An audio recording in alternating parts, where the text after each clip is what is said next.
Hello, fictional. Welcome to the Fiction Series X. Today we are gonna see, what if Issei was son of the Phenex Clan? The short movie. If you end up liking this video, please consider subscribe, so without further ado, let's get into the video.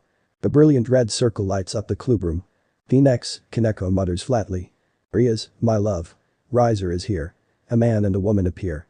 The woman has silver hair and a long French braid and is dressed in a rather lewd French maid's uniform. The man is dressed in what are obviously rather well-made and rather expensive clothes. Red pants, leather shoes, and a red dress shirt unbuttoned enough to show off his muscular chest. He had messy light brownish blonde hair, the exact same as Issei, actually. Rias looks over to gauge Issei's reaction, expecting him to be gaping at the silver-haired maid. Instead, she was shocked to discover that he was staring rather intently at Riser.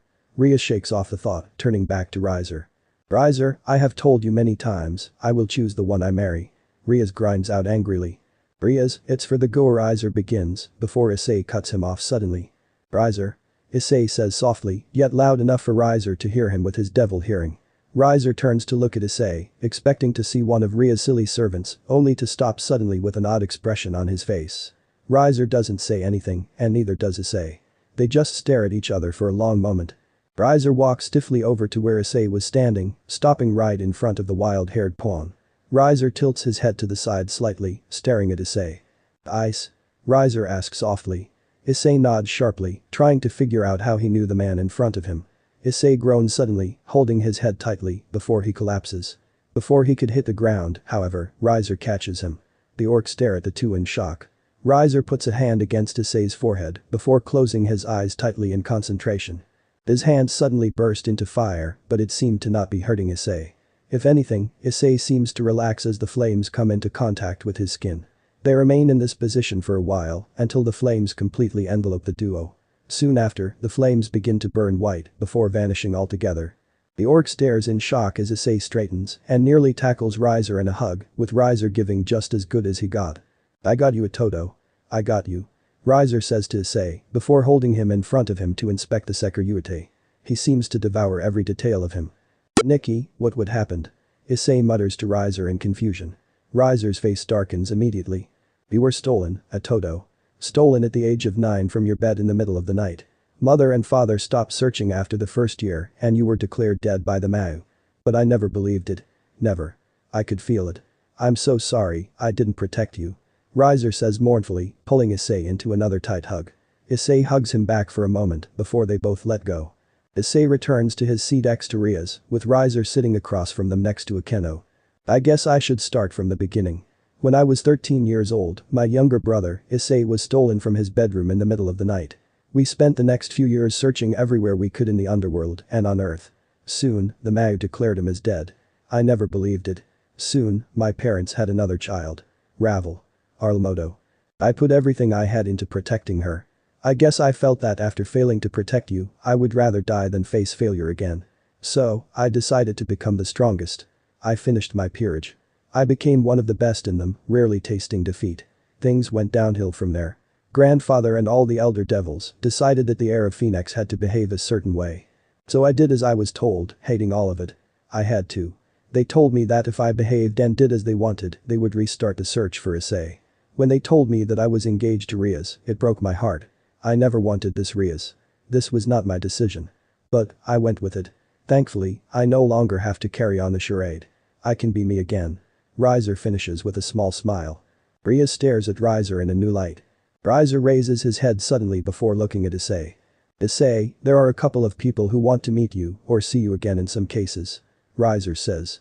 He snaps his fingers and another Phenex seal appears. This time, 14 appear. Before Riser can't say anything, Issei stands. He approaches the group of new arrivals slowly before coming to a stop in front of two of them. The two girls, one with platinum blonde hair and the other with purple, stare at him for a few moments before their eyes light up in recognition. Issei? Is that really you? The purple-haired girl asks softly, reaching a hand towards Issei. She touches his face lightly, as if afraid he was going to vanish at any second. Issei? The blonde questions in disbelief before both girls smile widely and throw themselves at the brunette. Luna? Asia? Am I dreaming? Issei asks. The girls squeeze him tighter in response. They decided to join my peerage until we found you. They believed as much as I did. When you receive your pieces, I'll trade you. They belong with you. Riser says with a smile. Issei looks to Riser with a look of shock on his face. My pieces? Issei asks. Riser nods and laughs. Of course. You are a high-class devil and fourth son of the Phenex family. Of course you are going to have a peerage. Riser says happily. If Issei is a pure-blooded devil, then how was he a human before I reincarnated him? Rias asks carefully. Riser thinks for a few minutes while Ajuka and Yubaluna continue to glump Issei happily. Issei looks overjoyed as the large breasts of Yubaluna and the still developing ones of Ajuka were sandwiching his head between them. The best I can guess, the one who stole Issei also sealed his powers when he sealed his memories. Luckily, my flames were able to destroy that which was binding them. Riser concludes. Rias nods once. So, Amoto, you ready to leave? Riser asks. Issei looks to Rias, who gives him a sad look, but nods anyway. Issei nods and pulls away from his two childhood friends. Ajuka, Luna, you can go and collect your things from my home, as I am sure you will be moving in with Amoto. Issei, we have to go and visit our family, then Mau Beelzebub for your pieces. Riser says confidently. I guess this is goodbye then, Rias. Issei says, sighing sadly. I hope to see you again, Ice. Rias replies unhappily. Issei doesn't say anything for a few moments before brightening greatly. Hey, don't be sad. I will return, I still have to complete high school. At least, if you and Sona allowed. And I am still a part of the occult research club, aren't I? This isn't goodbye, this is just a see you later. Issei says confidently. Rias nods happily, smiling at the fact that Issei wasn't totally abandoning her. Akeno also smiles, and Kaneko lets out a small smile. Issei walks over to Riser as a red magic circle appears under the two men, Ajuka and Yubaluna having left moments before. Just as they disappeared, Rias heard Issei ask a question. So, are the rest of your peerage members total babes too? He asks, a lecherous smile on his face. Riser smiled the same smile. Oh, you have no idea, Moto. Riser laughs, and the two vanish. Kaneko shakes her head. Perv. I think that I will miss him. Kaneko says flatly. Rias, Akeno and Kiba all nod, agreeing. They would miss the honest, lovable pervert. Issei flops down onto his new bed, still fully clothed. The day had been exhausting. After they had teleported away from the club room, they went to Phenex Mansion. Issei had a long and heartfelt reunion with their mother, Raven, and a tense meeting with their father, Rias. Turns out, Rias wasn't so happy to see the lost Phenex child. Riser promised to introduce Issei to his other brother, Ruval at a later time, as the older devil was currently handling affairs at his manor. Afterward, Issei met his little sister, Ravel. The 9-year-old practically attached herself to the pervert after she discovered that he didn't mind playing with her. Issei meanwhile was in heaven, as he had always felt as if he didn't belong in his old home, probably because he looked nothing like his supposed parents. Following that, and after removing Ravel from his person, they went and visited Ajuka Beelzebub. The man had been utterly fascinated with Issei. After all, a pureblood devil should never have a sacred gear, yet Issei has boosted gear. Flashback. Lord Ajuka, may I introduce you to my little brother, Issei? Riser asks, waving Issei over from the corner he had been standing in nervously. How could he not be nervous? This was one of the Mau. Although not Surzich's, he still had to be impossibly strong to gain and keep the position of Mau. You are a pure-blooded devil, and yet. This should not be possible, Ajuka says, puzzled. He stares intently at Issei, scrutinizing him as if he were a particularly complicated equation. Issei, not knowing what else to do, shrugged. Best I can think is that when you were stolen, they essentially made you a normal human. Just more human than we predicted. Somehow, you came into contact with the boosted gear and it chose you. Ajuka says, guessing to the best of his ability. When I was young. There was this man. He gave me a red glove. It vanished after I put it on. I always wondered what the hell happened there. Issei says. Ajuka stares at him, dumbstruck. So? Someone gave you the boosted gear. That is actually quite reasonable. Ajuka says, still attempting to come to terms with the fact. Riser is still in shock at discovering that his missing brother is the current Securite. Riser couldn't help but puff up in pride at the realization that his brother had the potential to become greater than even the original Mau. Flashback end. After that, Ajuka replaced Issei's pawns with a king piece. The act took up almost all of Issei's energy. Riser had laughed and told Issei that if he wanted to catch up to Riser, he would have to up his stamina. Issei just grumbled at him. They left in a teleportation circle, Issei ending up in his bedroom on his own. Issei falls flat on his face onto the bed, groaning at how comfortable it was. Removing all of his clothes except for his boxers, Issei climbs under the covers and drifts off to sleep. He isn't asleep for very long before he is awoken by the feeling of someone climbing into his bed. However, he didn't dwell on it for very long, having long since gotten used to it from Rias. Sighing softly at the feeling of someone sniggling close to him, he falls back into the realm of Morpheus. "Oh honey, you better wake up. Or I won't cuddle with you anymore." A sweet voice chimes in Issei's ear.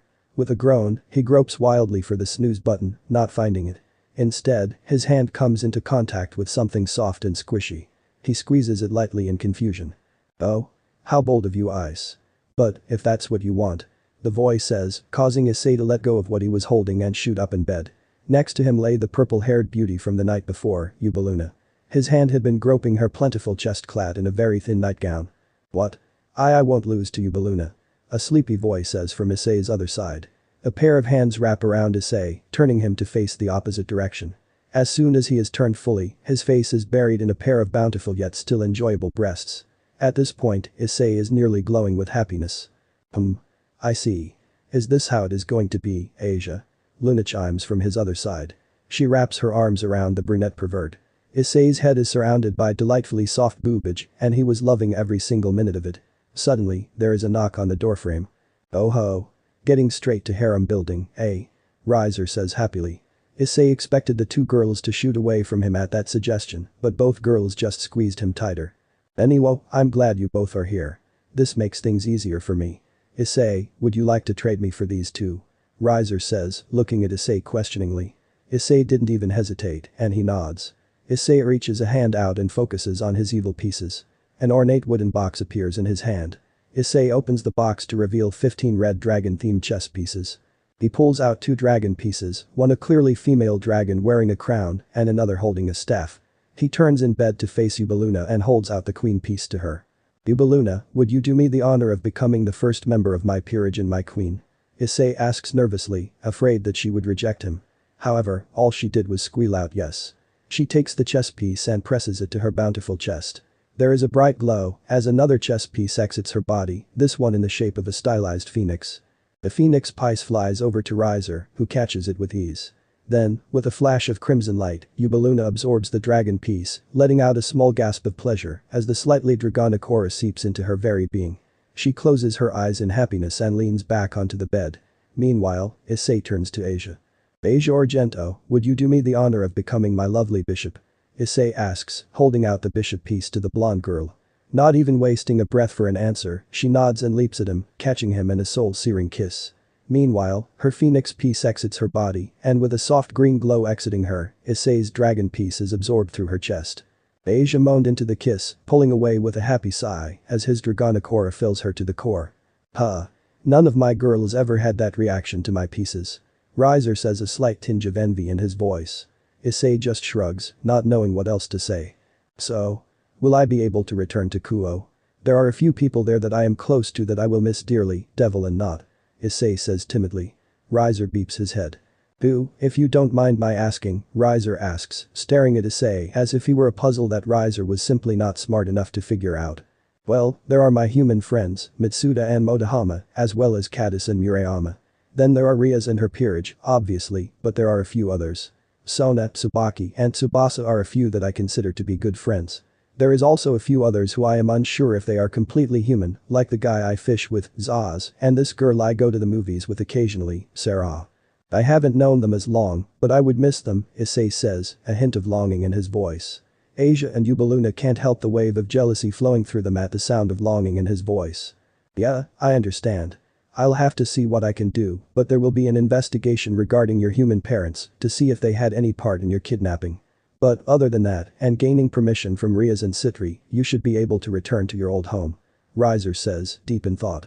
"Thank you, Aniki. Truly," Issei says, the sincerity shining through his voice. Riser nods in acknowledgement of Issei's expression of gratitude. "Anyhow, I will leave you to grow closer to your harem members. Don't be too hard on him, girls," Riser says, walking away. Luckily, he closed the door behind him. "So, Ice. Have you given thought to who your other peerage members will be?" Ubeluna asks, trailing a hand up and down Issei's chest. The 3 devils were laying in bed, still. "A little, but I need to talk to them first," Issei says thoughtfully. Indeed, he had a few ideas. There were a few people that popped into his mind that had always seemed to be more than human. Issei hoped that they would say yes. "Well, Issei, it's official, you can return to Kuoh. Rias awaits your return eagerly." She like you more than she ever liked me. Riser says with a laugh, staring at his little brother from across the dinner table. Issei just laughs, rubbing the back of his head. Yeah. I dunno. Never seemed like it.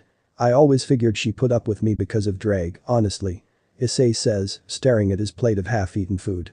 Riser stares at him incredulously. Could the pervert really not see the Gremory girl's feelings? Riser resolves to ask Rias at a later time. They finished eating. Do you think you can take me there? Issei asks. Riser nods as he continues eating. He holds a hand out to his left where a magic circle appears on the floor. Issei stands and makes his way to it alone. As soon as he stops moving, he vanishes. Kuoh. Issei reappears right in the middle of the clubroom. Right in the middle of a meeting too, it seemed. Issei. You came back. Rias cries out. She, along with Akeno, Kaneko, and Sona rush to him, wrapping him in the mother of all hugs. The rest of the Orcan student council stare at the group of girls who clearly loved the brunette pervert with smiles. Hey. I said I would. Do you think so little of me, Prez? Issei asks, smiling so wide his eyes are forced closed. Rias just scowls. Issei, I've told you to call me Rias, Rias pouts. Before Issei can't say anything else, Kaneko tugs on one of his sleeves. He turns to face her.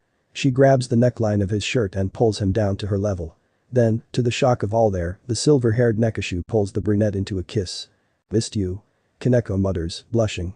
Issei just blushes and hugs the girl in front of him. He had missed her too, all of the girls in fact. Sorry I had to leave. I am back to stay now though. I promise not to go anywhere. Oh. Before I forget. Rias, here are your pawns back. Issei says, handing her a small velvet pouch containing the pervert's old evil pieces. Thanks Ice. May we see your pieces? Rias asks, taking the pouch from him before banishing it to wherever she kept her evil pieces. Issei nods and summons his box. He opens it and shows them to the girls. Wow, 2 mutation rooks. They look stronger than any piece I've ever seen, including Serg's mutated queen piece. Rias says, shock pouring out of her at the sheer power coming from the 2 pieces. The fact that they were dragon-themed failed to surprise her, though. As if they would be anything else. So, any ideas yet for your peerage, Ice? Sorry, but you cannot have Kaneko, Akeno, or Yudo. I need them if I am to become the strongest in the rating games, Rias says, chuckling. Kankyo nuzzles Issei further. He takes a seat in his usual spot on the couch, with Akeno to his left, Rias to his right, and Kaneko on his lap. I believe so, Rias. And please, just because I have Phenex flames, doesn't mean I am going to stop training. After all, I have a very high goal. Issei says in response. He tightens his grip on Kaneko as her wide ears pop out, along with her white cattail. Issei smiles like an idiot. WHCT. He was still a pervert, after all. Oh? May I ask their names? Rias questions, a hand on Issei's thigh. Well, there's these 2 guys I met at a convention, Crouch and Fizz. Great guys. They live a little ways from Kuoh, and they always seemed. I dunno. Not human, I guess. Figured I would see if they knew anything about the supernatural, and ask them to join me. Speaking of which. I should probably go and do that now. Issei says, reluctant to move. He does stand, eventually. He sets Kaneko down where he had been sitting, before kissing her again. He pulls back and waves a hand. A teleportation circle appears, and Issei walks into it. See you guys later. Issei says, vanishing. Ara, how bold of you, Kaneko. Akeno chuckles, facing the now blushing Nekashu. Rias also glares at her lightly. I wanted his first kiss. Rias complains. Kaneko shrugs. Rias just harems. Break. Issei stares at his 2 friends seriously. The taller man, with black and gold hair and heterochromatic eyes, stares at the other man sitting next to him, a man with dark red hair, darker than even Rias. So, what do you guys think? Please. Issei asks, shuffling nervously. The red-haired man looks at the other man. I will follow whatever decision you make. You know that, the red-haired man say, loyalty shining through his voice. The man looks at Issei seriously. If I agree, I will be showing myself to those that I have hidden from for centuries. Fizz as well. We don't exactly have the best reputation among the supernatural. Crouch says, rubbing a hand across his face. Whatever you choose, I will accept it, Crouch. If you say no, I won't say anything else about it. We can go back to goofing off and playing Forza. Issei replies. That seemed to be the turning point, as Crouch seems to decide. Fine. If you have pieces strong enough, I will join your peerage. But, you have to do one thing. You have to get stronger. Like, a lot stronger, because as it sits right now, even with as little power as I have, I could crush you easily, Phenex flames or not. You cannot rely on your regeneration, as there are several things out there that you cannot regenerate from. Okay. Purage says, looking to Issei. Fist nods in agreement. You have a deal. Thank you so much. Would you like to come meet the rest of my peerage? I think you would like them, especially Asia. She has a way with dragons, Issei chuckles. They all stand and Issei withdraw his box of evil pieces. Pulling out two odd-looking rooks, he holds one each out to the two men. Purage takes his first. Holding it to his chest, it glows brightly before being absorbed into his chest. Purage glows for a moment along with Issei before they both settle down. Prom Purage, Crescent Circle Dragon, rise and join me as my rook. Issei announces. He hands the next rook to Fis. Fis repeats Crom's actions. Fis glows brightly, although not as brightly as Crom. Apophis, Primal Eclipse Dragon, rise and join me as my rook. Issei states confidently. The glow disappears from the trio. Have you awakened your boosted gear yet? Crom asks, flipping a strand of hair out of his eye. Issei shakes his head. I can manifest it, but Drake still sleeps. Issei answers the evil dragon. Crom tilts his head to the side in curiosity. He beckons Issei to come closer to him. He grabs Issei's left hand and closes his eyes in concentration. He is silent for a few moments before speaking. Drake. Wake your lazy ass up. There is training to be done and fights to be won. Crom says, his voice a deep rumble. The back of Issei's hand glows an emerald green and the boosted gear manifests on his arm. This time, it looks very odd. Instead of a simple gauntlet, it extended all the way up his arm and covering part of his shoulder and pectoral. Who the hell Crom? Apophis. What kind of partner did I get this time? A voice emanates from the green jewel embedded in the top of the gauntlet on Issei's hand. A really damn lucky one. Strong too. Crom says, smiling. He releases Issei's hand. Hey. Drake right? Issei asks the boosted gear. Yes. I am the Red Dragon Emperor, why Drake Gotch. And you are a perverted fool. However, you are different from all my other hosts. I think this will work out nicely. So, you are a devil, partner. That's a first. Drake says. Issei wouldn't lie, the first thing Drake said hurt. Yeah. Apophis and Crom Cruach are my rooks. Issei says, scratching the back of his head with his right hand. HMMPH. First Tannen, now you two. Who is next, Fafnir? Drake sighs grumpily. Issei is a good man, for a Phenex. I think you will like him, he is similar to you in many ways, especially the way he is with his treasure, Apophis says with a laugh. Perhaps. Drake says, before falling silent. Well, we should probably be going. It's getting late and I have school in the morning. You two coming over to my place. Mom and Dad gave you guys an open invitation, you know where your room is. Issei asks. The two evil dragons look at each other before shrugging. Is your mom making chocolate chip cookies? Crom asks. Issei thinks for a moment. I think so. As soon as Issei's answer left his mouth, the two dragons sprinted to his side. He chuckles at the thought of the two supposedly evil dragons who were currently salivating over cookies made by a human. He raises a hand and the three vanish into a magic circle. School was normal. Or, as normal as school got for the two human members of the perverted trio. Issei on the other hand. Yo, what the hell Ice? What are you doing with that hot piece of ass? Mitsuda shouts. Issei looks away from the purple-haired beauty next to him to see his perverted comrade in arms. Oh, Mitsuda, Motohama. I want to introduce you guys to someone. Issei says with a smile. Mitsuda and Motohama just cross their arms and stare at Issei with unimpressed looks in their eyes. You come walking up with this fine specimen and all you say is you want to introduce us to someone. Motohama says, glaring through his glasses at our brunette protagonist. Said pervert rubs a hand across his face. Yeah, what happened to the bro code, you said we would be the first to know. Mitsuda says angrily. Wait, you thought I told people before you? Issei asks, shock showing its weird head. Well yeah, what do you think, we would be angry with you for finally getting yourself a girl. We've been waiting on this for like all year. Now we can quit hiding. Motohama says, smiling widely. Issei tilts his head questioningly. Hiding? Issei asks, trying to figure out what in the name of God's glorious gazongas was happening. We've had girlfriends since last summer. Well, technically, we aren't going out, but now that you have yourself a girl, we can ask them out officially. Mitsuda says proudly. So lem get this straight. You two beepheads have had sorta girlfriends, and you didn't tell me? What the fuck, dudes? Issei shouts. The two boys cower away from their friend's wrath. Yubaluna giggles at the sight.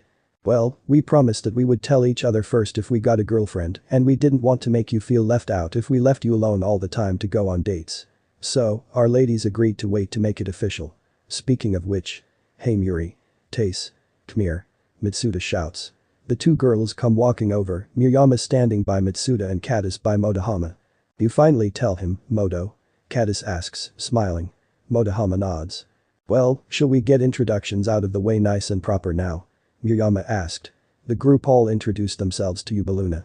Then, it was her turn. My name is Yubaluna, and I am one of Issei's girlfriends. Yubaluna says, introducing herself to the rest of the group. They stare at her in shock with the exception of Issei, who was taking pictures with a camera that he had seemingly pulled out of nowhere, all the while laughing like a certain silver-haired rogue exorcist. The two boys start to shout at Issei in envy, but before they could get going, they were both viciously beaten down by the shinai belonging to their newly identified girlfriends.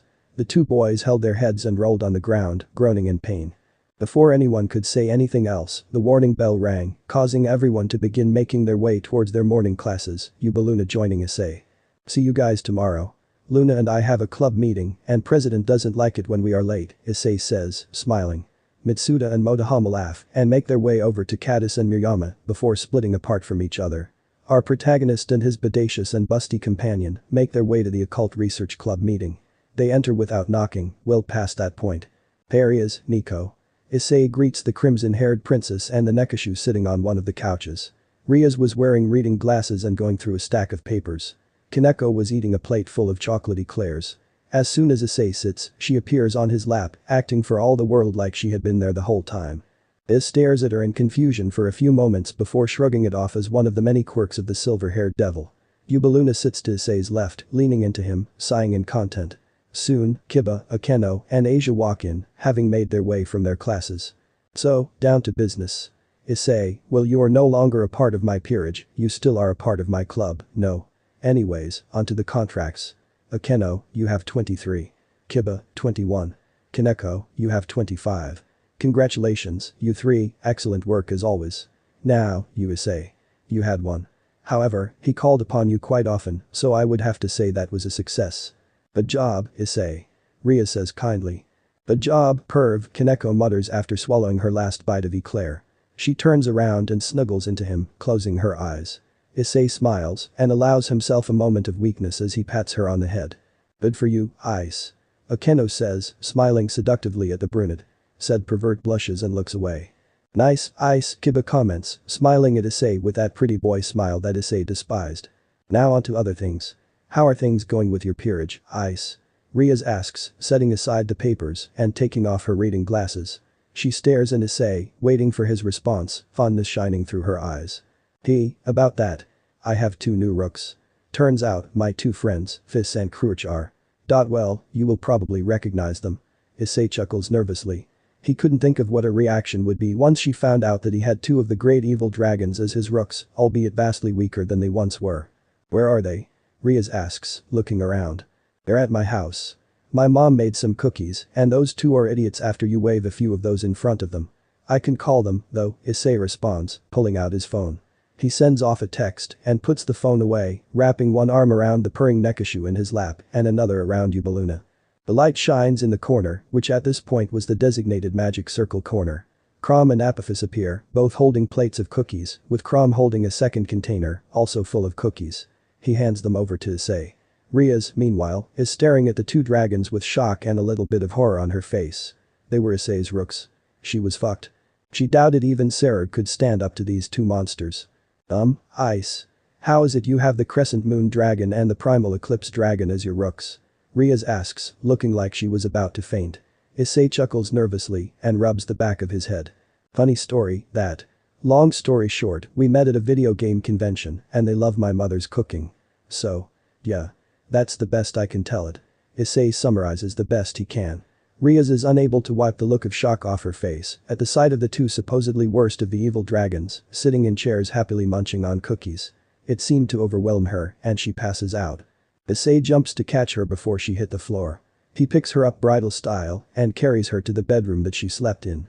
Kaneko stands up from the floor where she was unceremoniously dumped when Issei rushed to save Rias, grumbling about inconsiderate perverts. Issei walks back out and smiles at the 2 shell-shocked members of the orc, Akeno and Kiba. You 2 gonna pass out? Issei asks. They shake their heads.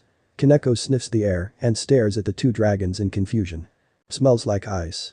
She comments. The 2 seem surprised before shrugging. She was right after all. Issei, however, wasn't as calm at her words. "I what?" he cries. She nods decisively. Issei stares at her incredulously. How could he smell like the two dragons? "It's probably 'cause of Drag, you know," Apophis says, mumbling around the last cookie from his plate. He goes to reach for another one only to be met with an empty plate. He lets out a cry of anguish more suited to someone losing a loved one than to a man out of cookies. Tears stream down his face as he stares sorrowfully at the empty plate. "Idiot. Shouldn't have gobbled them all down," Crom smirks. He is so distracted by Apophis's antics that when he goes in for another bite of cookie, he doesn't realize that he too is out and ends up biting his fingers. He shakes his hand in pain, staring hatefully between the empty plate of cookies and his hand. Kaneko retakes her spot as Issei sits back down next to Yubaluna. He is correct. It seems that because of your Phenex heritage, you are turning into a strange devil-dragon hybrid. So yes, you do smell of dragon. Drake speaks up. Figures. So, now what? Issei asks. For now, we take a break. We deserve it. Go to school. Hang out with your peerage. We'll let you know, Akeno says, tilting her head with her usual smile that oftentimes left Issei with a tent in his trousers. Kankyo shuffles a little bit, her face turning red at the feeling of Issei's member filling with blood. Issei hadn't even noticed his current predicament as he was staring absent-mindedly at Akeno, suddenly and forcefully reminded of someone else who had violet eyes, someone who looked remarkably similar to Akeno. Someone who once smiled at him the same way. You're pathetic. Abump. Blood rushes in Issei's ears, drowning out all other noises. Abump. You thought I really liked you. Ha. Abump. If you want to be angry, blame God. He is the one who gave you that sacred gear. Abump. Images flash through Issei's brain, bringing more pain by the minute. Abump. Obsidian feathers illuminated by violet light. Abump. The beautiful face transforming into something dark and twisted. Abump. Pain lancing through his stomach. Issei slumps back in his seat. His hold on Kaneko tightens, and he clenched his eyes shut. Painful flashbacks fly through him, causing him to flinch as if physically struck. Akeno, Kaneko, and Yubaluna take notice of the sudden development. Kaneko manages to twist in place until she was facing Issei without breaking his grip on the white-haired Nekashu. Unthinkingly, she released her hold on her ears, and with a soft pomp, they flap up on her head. A tail unfurls from underneath her skirt, reaching up to wrap around Issei's arms. She begins to glow green, releasing a calming effect on the brown-haired pervert. Ice. Are you okay? Kaneko asks, lifting his face with her hands until he was looking in her eyes. She shivers at the blankness in those brown eyes, usually so full of life. What's wrong? Akeno asks shakily. Kaneko has no answer for the violet-eyed beauty. She had no idea what was running through her love's mind. But she knew there was one thing that she could try. Taking a deep breath, Kaneko leans in and kisses Issei. At first, he shows no reaction to the actions of the silver-haired Nico. Eventually, however, he begins to kiss back and licks at her lips. She opens her mouth and Issei's tongue enters her mouth and the two pink muscles begin to perform the age-old dance. Kaneko lets out a small moan into the kiss, moving her hips to grind on his lap. Issei's hands move up until they are tangled with her hair and she moves one of them until this hand was on her chest. She moans again into the kiss before pulling back. At this point, both are panting and Akeno and Yubaluna are rubbing their thighs together, trying to get some relief at the sight. Issei's eyes were still closed and he was breathing heavily. Even after Kaneko had driven the memories away, one thing still lingered in his mind, haunting him. Violet eyes. Spears of purple light, contrasting against purple light. Will you die for me? Can someone please kindly tell me what the fuck just happened? Crom asks with an air of false calmness.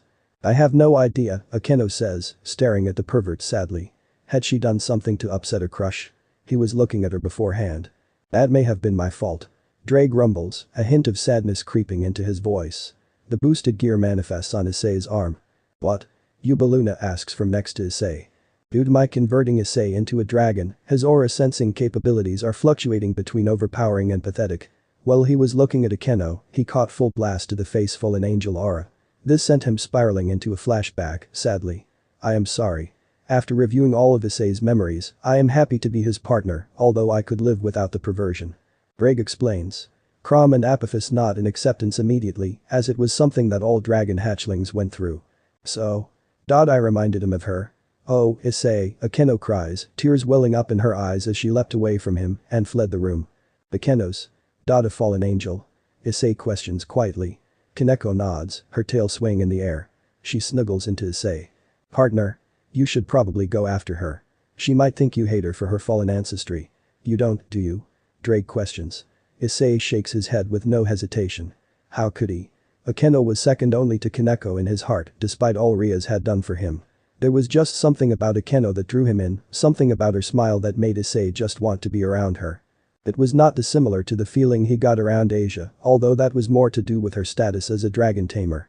Issei gently lifts Kaneko and sets the silver-haired teen on the empty couch seat next to him and stood. With an outward confidence that did not extend to his real feelings, he strode after her. Akeno was on the roof, leaning against a rail, staring at the stars overhead. Tears were falling freely from her beautiful violet eyes. Issei approaches her from behind. Stupid. Of course you remind him of her sisters, remember? Stupid Rainer. Stupid Barakiel. Stupid me, he probably hates you now. Idiot. Akeno mutters to herself. I don't hate you, that is. I can never hate you, Issei says softly, coming to stand next to the violet-eyed half-fallen. She turns to look at him, but he isn't facing her. Instead, he is staring up at the stars. He grabs her hand, intertwining their fingers. She stares at him. How do you not? I'm the sister to the one who killed you, Ice. I'm a filthy fallen. How can you stand to look at me? How can you look at me without seeing her? Akeno asks, tears falling down her face. I love you, Ice. More than anything in the world, I love you. And I hope I can prove myself worthy of you, Akeno mutters, before pulling back. She turns away from him and pulls off her kimono, leaving her in nothing but her bra and panties. She touches her forehead with her left hand before throwing it out to the side. At the same time, following the movement of her hand, there is a ripping sound as a wing unfurls, covered in pitch black feathers. A few feathers are shook loose, flying up into the air to float down slowly. This fucking wing bring me so much shame and pain, I can barely stand it. On multiple occasions, I just wanted to rip the damn thing out, finally separating myself from Barakiel. But I couldn't do it. I was weak. She says angrily. I can't explain it, Akeno. You two are so similar, but so very different, you know. Where she was cruel and harsh, you are kind and caring. I feel a sense of genuinity from you that she just didn't have. I feel better around you. And I don't care what you are, Akeno. Fallen angel, Rainer's sister, it doesn't matter to me. To me, you are Akeno, a beautiful girl who happens to like a total pervert like me, Issei says with a self-deprecating smile. Akeno turns around to face him, her wing ruffling in the wind. Oh, Ice. You're so much more than just a pervert, she cries, pulling the brunette into a gentle hug.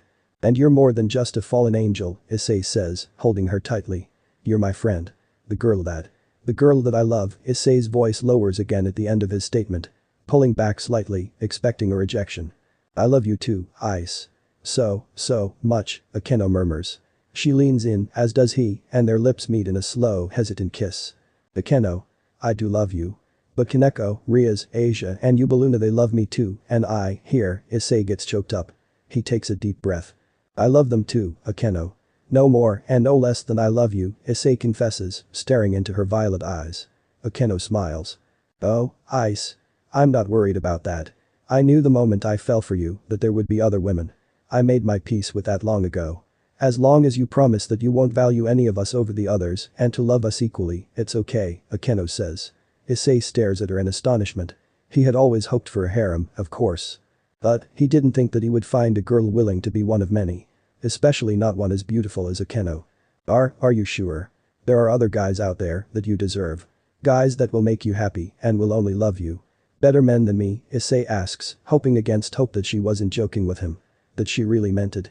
Of course I'm sure, Issei. More sure than I have been of anything in a long time, Akeno says, hugging him tightly. Issei blushes and grins widely before hugging her back, lifting her into the air and spinning her around. Thank you, Akeno. I mean it. You mean so much to me, Issei murmurs, setting her down gently. We should probably head inside. The others might be getting worried, Issei says, rubbing the back of his head with a grin. Akeno grins perversely. I don't know, Ice. Here I am, naked before my cute junior, and he wants me to put my clothes back on. Whatever would the other members of the perverted trio think? Akeno teases, slowly putting on her clothes. Issei blushes and says nothing. Wise man. Once fully clothed, Akeno puts away her wing. Issei is struck with a pang of disappointment. You know, Akeno, your wing was really beautiful. It suits you, Issei says, blushing lightly. Akeno flushes dark red and smiles. Issei. With compliments like that I might have to take you to bed with me tonight, Akeno says with a perverse grin. She glumps Issei, pressing his face into her chest. Issei nearly passes out, a massive grin on his face as it was held between equally massive tits. End. So how was this story? I hope you like it. And if you like it, share this story with your friends and like the video too. And don't forget to subscribe our channel for daily awesome fanfiction. Okay, it's time for me to go. Bye bye.